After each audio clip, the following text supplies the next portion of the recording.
Hey everybody, it is Chris, and if you looked at the thumbnail, you know I'm going to talk about. I'm going to be comparing Lightning Bolt and Fireball and giving you my opinions on which one I think is better. And I will mention that I do think these are natural spells to compare to each other because they have a lot in common. They're both third level spells. They both, in theory, do the same damage with the same saving throw. They are both available to the same classes. So, obviously, we are going to compare the two of them.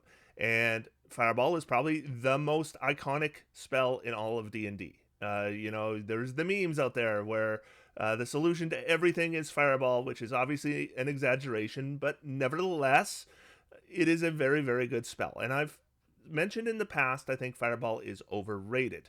And I always want to be careful when I say that these days because I used to throw that term around a lot, and it often got equated to bad, right? Overrated, therefore bad. But that's not what I meant. What I meant is that it's overrated in that people think it is so amazing, and I think it is a good, solid spell. And so I think it's overrated in that regard. Lightning Bolt, not so much. I'm not sure Lightning Bolt is not underrated. So we're going to talk about that, and I also need to talk about the fact that when I say that Lightning Bolt is underrated, that includes by me.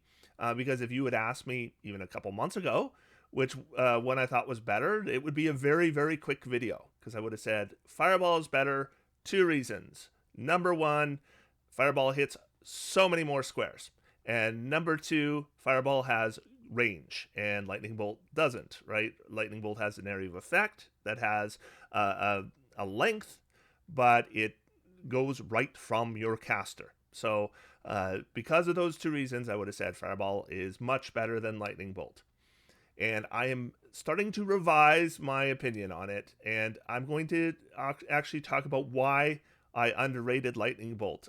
Because I've been looking at the 2024 rules, and I noticed something about spell casting that I'm going to be deep diving a little bit in this video that I had missed. And I wondered, is this changed from 2014? And I looked at the 2014 rules, and no, this has always been the case. I just never got it before. So I'm going to explain now how the spellcasting rules affect these spells. So we're going to start here. Here's Lightning Bolt. Okay, so it says it is a 100-foot long, 5-foot wide line, does lightning damage, obviously. And then let's look at Fireball. So Fireball says it is a 20-foot radius sphere, and obviously it does fire damage. And I should also point out the range. This has a range of 150 feet, while Lightning Bolt has a range of self. So here is a battle map. You should see three big shapes on there. The one on the left, the big long line that's yellow, is obviously a lightning bolt. And then to the right of that, you should see a circle, and that represents a fireball. And then to the right of that, you should see a square, and that also represents a fireball. And I've had a video in the past where I talked about the shape of fireballs and discussed the circle shape versus the square shape. And I went into a lot of detail in that video that I won't be going as much in detail in this one, but I am going to summarize. But in that video, I kind of made a suggestion. In this one, I'm not going to make a suggestion. In this one, I'm just going to explain why you might use either of these shapes for your fireball. So the obvious shape to pick for a fireball is the middle one, the circle. And that is because fireballs are spheres, and spheres, if you represent them on a two-dimensional battle map, and I do want to mention that in this video I'm going to be talking about 2 dimensions. So when I talk about number of squares covered and all that stuff, just keep in mind I'm considering a 2-dimensional map. If you are playing in 3 dimensions, it becomes a lot more difficult to use the grid map, but also the effects, of course, cover much greater area. But I'm just looking at 2 dimensions, and if we're going to do 2-dimensional spheres, then that should be a circle. And so there's a circle.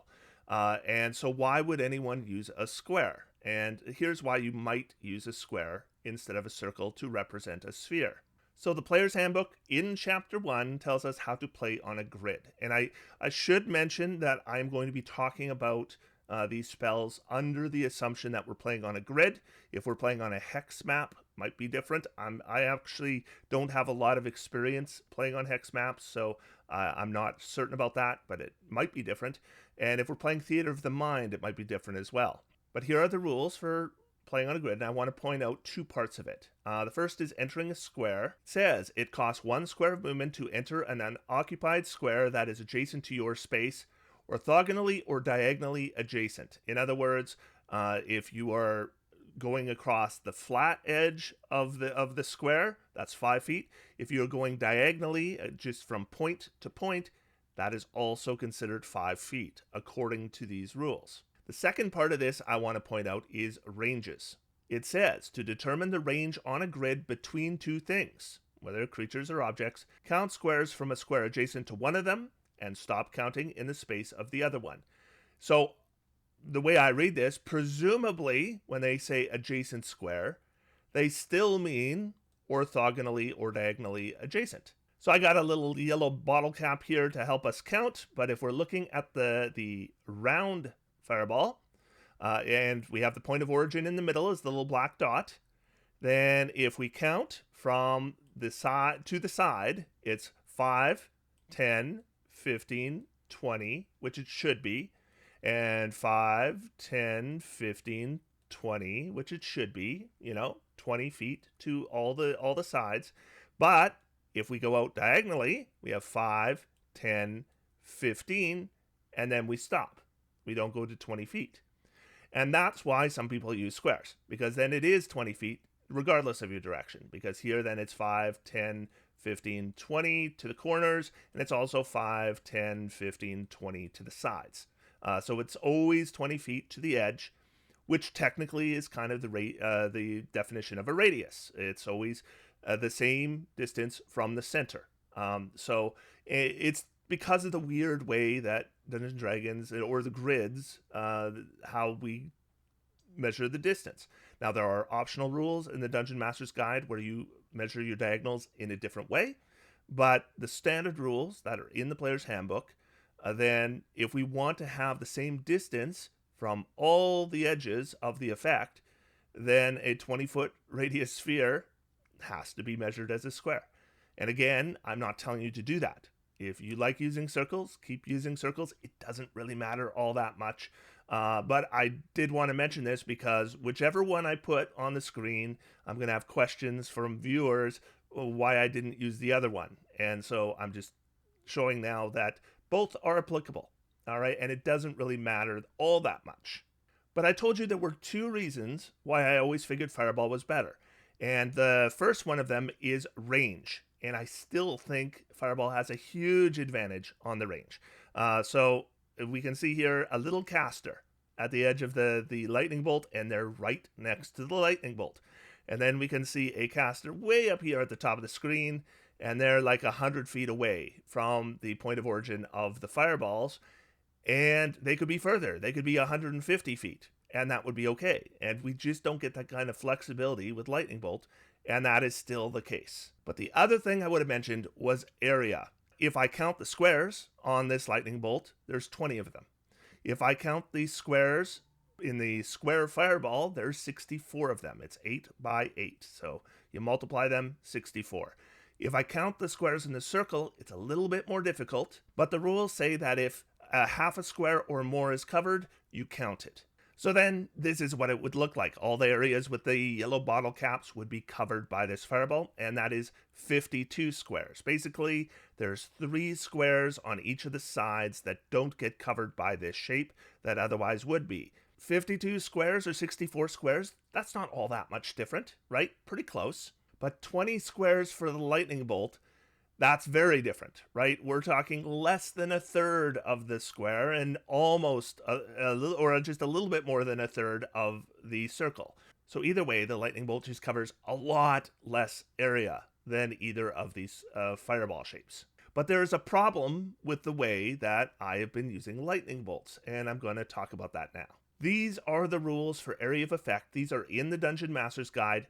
The one you're looking at now is in the 2024 Dungeon Master's Guide, but if you go to chapter 8, I think it's page 251 of your 2014 Dungeon Master's Guide, you will find this same rule.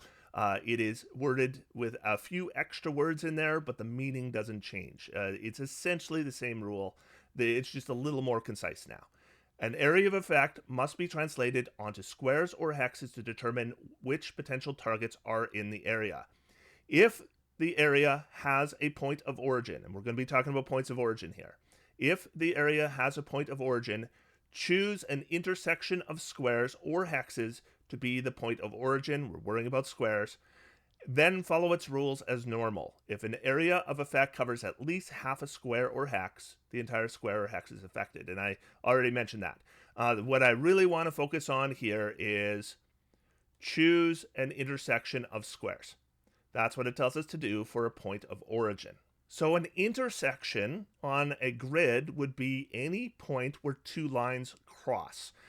So if we're talking about squares, we're talking about the corner of squares, right? So any part where four squares hit each other would be an intersection. That's where two lines cross. That's an intersection of squares. And so we jump to the rules glossary of the player's handbook, and it says area of effect. The descriptions of many spells and other features specify that they have an area of effect, which is typically has one of the 6 shapes. These shapes are defined elsewhere in this glossary: cone, cube, cylinder, emanation, line, or sphere. So in the case of lightning bolt, we're talking line, and in the case of fireball, we're talking sphere. An area of effect has a point of origin, a location from which the effect's energy erupts, which we know must be an intersection of squares. The rules for each shape specify how to position its point of origin. If all straight lines extending from the point of origin to a location in the area of effect are blocked, the location isn't included in the area of effect. And to block a line, an obstruction must provide total cover. Also see cover.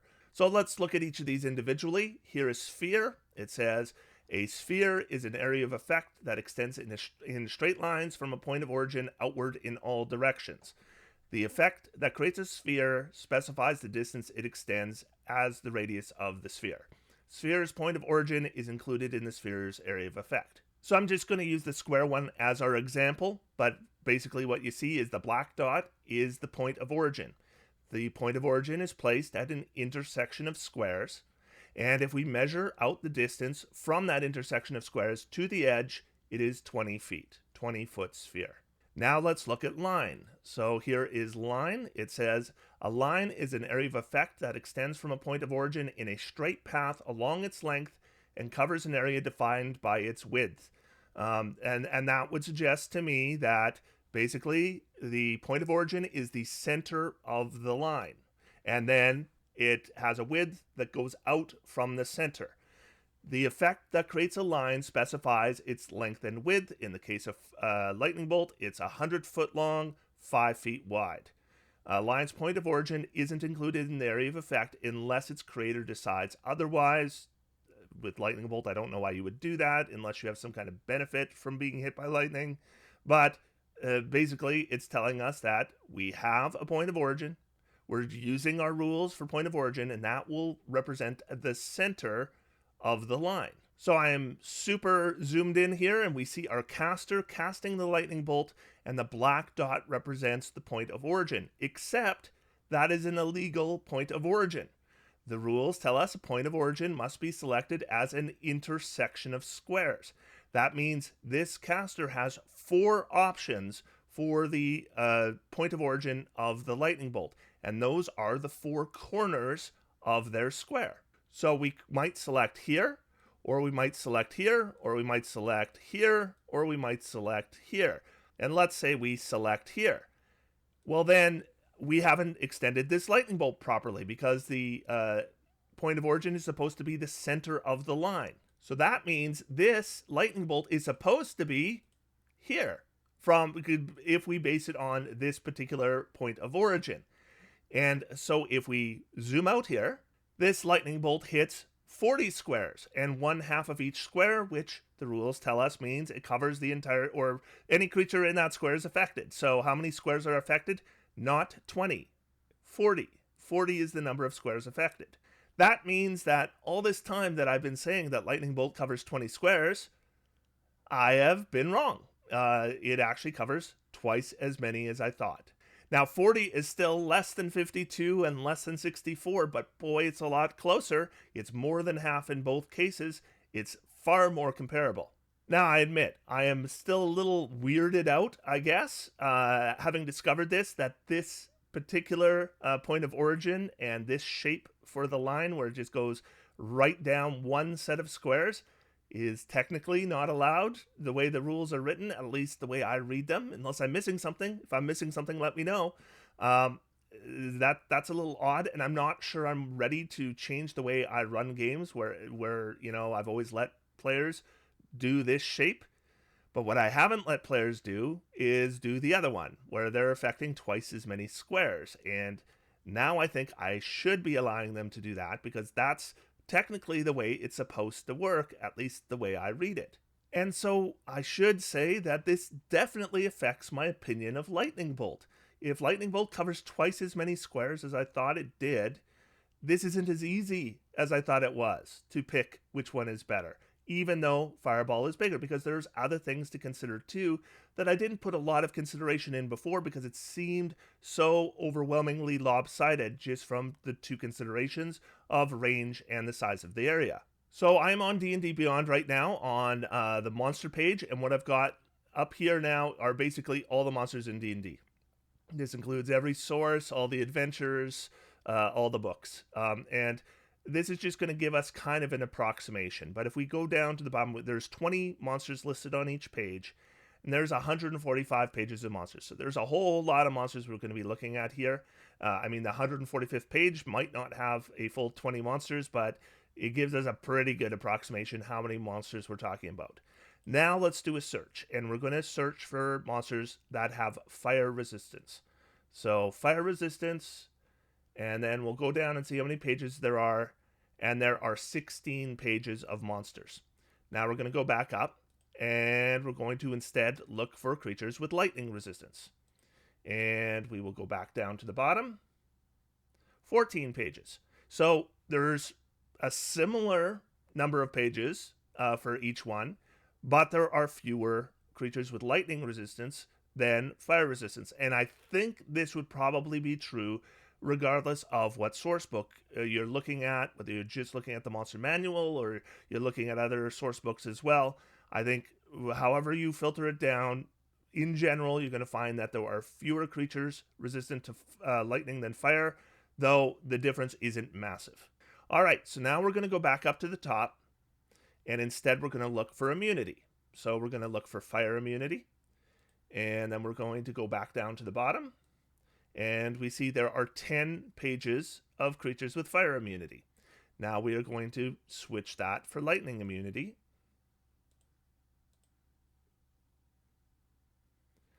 And go down to the bottom, and there are only 6 pages. So just over half as many creatures immune to lightning as there are to fire. And again, I think this is fairly representative of the game as a whole, not just, the Monster Manual or Monsters of the Multiverse or whatever it is you're using. So yes, Fireball has much better range. Yes, Fireball has a bigger area, but lightning is resisted less often. And lightning, you face immunity less often. And that area of effect difference isn't as big as I thought it was. In fact, it's, we have twice the area with lightning that I thought it did. Of course, there's more to an area of effect than how many squares it covers. There's also, which shape is better, right? We have different shapes here. And I think that really depends. If we have a big sprawling room and enemies are scattered all around it, I gotta think that Fireball would be better in that situation. However, if we have a small room, we might not be able to fire a Fireball at all without hitting ourselves. And with a Lightning Bolt, we never have to worry about hitting ourselves. So, in some cases, the Lightning Bolt might be better. Also, if we have a bunch of allies mixed in with those enemies, we might be better off using a Lightning Bolt and missing more allies. And if we are in a hallway, the Lightning Bolt would seem to be the obvious choice in that situation. Then again, if I have allies in front of me, I could potentially throw a Fireball past my ally so it doesn't hit them and just hits enemies. But then again, if it's a big, long hallway and there's a whole bunch of creatures spread along it, Lightning Bolt might hit a lot more enemies than the Fireball does. So it so much depends. And what I can say is that in some situations, either might be better. Another thing I should mention, I forgot to mention this when I talked about resistance, but any creature that is underwater automatically has resistance to fire damage, but lightning is treated normally, which is a little weird to me. Like, you would think water would affect lightning, right? Because water is a conductor, but it doesn't by the rules. By the rules, lightning bolt works the same underwater as it does on land.